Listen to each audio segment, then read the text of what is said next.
It was 1968, and I was working with an improvisational theater group called The Committee, which was a satirical group from San Francisco. They had a production down here in LA, and Tommy Smothers came to see us. He was a big fan of The Committee, and he hired me because what we did not only as actors improvising, but we made up our own scenes, so we were writers as well. And he hired me and Carl Gottlieb, who was also a member of the company at the time, to work on a summer replacement show for the Smothers Brothers in 1968 called the Summer Brothers Smothers Show, hosted by Glenn Campbell. So we worked all summer, on the Glenn Campbell show, and then we were hired back for the fall of '68. Well, it was pretty wild. I mean, we're talking about, 1968. Everybody was high, and smoking dope and doing stuff like that, and we were all up to 3 or 4 o'clock in the morning, working. I mean, we all worked around the clock. I mean, there was always, Tommy was, really on the cutting edge of television. I mean, he was doing the most interesting things on television at the time. It was always very socially oriented and very politically biting, and we ran afoul of the censors more than once. I mean, a lot of times, and sketches would get thrown out, at the last minute. So we'd be up always late at night trying to come up with something to shoot the next day. But it was a great writing staff. I mean, I was partnered with Steve Martin. We were the two youngest guys on the staff, and like I said, Carl Gottlieb and Mason Williams and Lorenzo Music, who was named Jerry Music at the time, who played Carlton, your doorman, on I guess it was Mary Tyler Moore's show, and also does the Garfield, voice of Garfield, and Maury Roman and Bob Einstein. Bob Einstein, who's Super Dave now, he was on the staff. It was pretty funny stuff going on.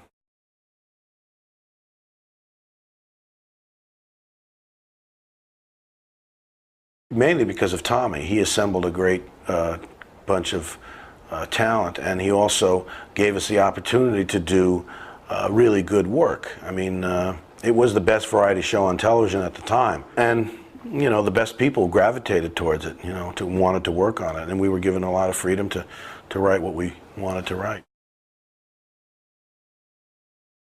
Yeah, we wrote together for a while. I mean, I kind of drifted around to different people in the office. We all kind of, overlapped each other and so on. But, I mean, we were kind of assigned together, I guess, because we were the youngest. I had one great memory, which was Steve and I, we wrote this sketch, which was a satire of like a Hollywood premiere. We wrote all the characters. We had Army Archerd interviewing all the people coming in, and all the movie stars. And I think the movie was Renegade Nuns on Wheels or some damn thing like that. And we wrote the whole thing.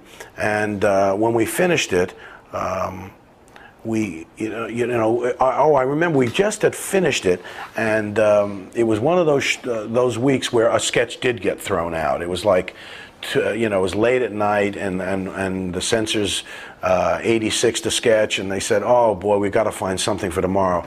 Does anybody have anything?" And Steve and I had just finished writing this thing. We said, "We've got something, listen." Well, and what we used to do is we used to act it out, the way we did it, to test it with all the other writers sitting around. Alan Bly and Mason Williams were the head writers. We acted out the whole thing. We played all the parts, the two of us. Huge laughs. I mean, people were screaming. They were loving this thing. And at the end, Alan went, I don't know. I just don't think so. No. Thanks anyway. Okay, so we didn't get it in.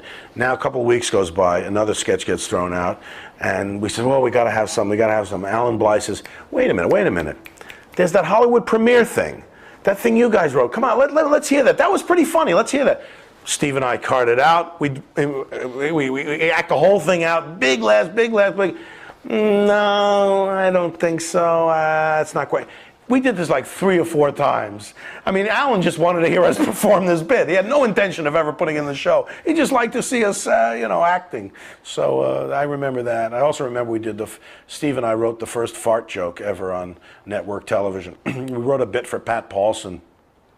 he played the president of the Acme Novelty Company, and he was out there demonstrating all the different, there was the hot gum, the pucker gum, the dribble glass, the soap that makes your face black, all those dopey novelty gags. And at one point he sits down and you hear this like this, and he goes, "Oh, great, somebody slipped a whoopee cushion in," and he gets up and there's nothing there, and it was like, it was a great joke.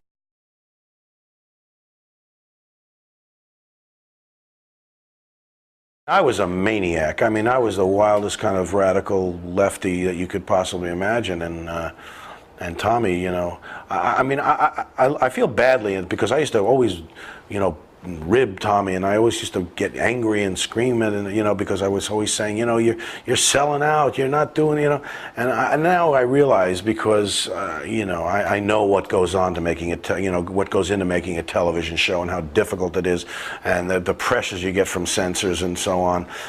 It's remarkable what he was able to do. It was really cutting edge. I mean, to this day, you don't see anything as biting and as tough edged as that show was.